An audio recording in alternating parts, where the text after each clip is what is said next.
Hindi dapat matakot ang mga congressman na kritiko o bumabatikos kay Vice President Sara Duterte. Mismong si BP Sara na ang nagsabi na wala siyang balak balikan ang mga ito sakaling makaligtas man siya sa kinakaharap na reklamo.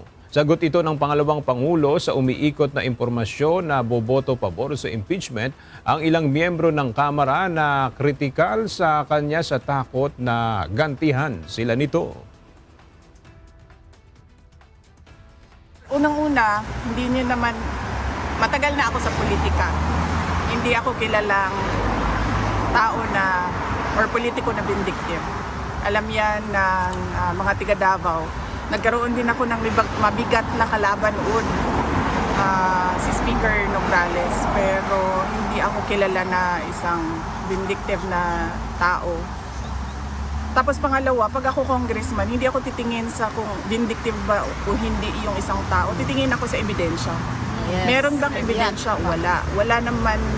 Nung final yung complaints, walang ebidensya at all yung nakalagay doon. Lahat yun parang, ano man tawag nung abogado sa kanila?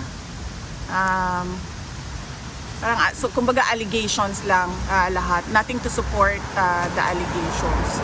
So, yun yung dapat na tinitingnan nila. May basehan ba ito? Wala.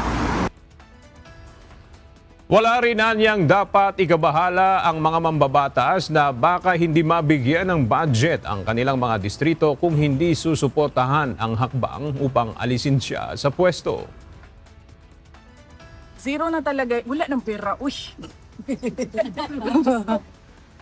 Merong impeachment o wala ng pera na pwedeng ibigay. Pag binigay pa yan nila ang pang-MOOE sa mga congressman, hindi na magpa-function ang gobyerno.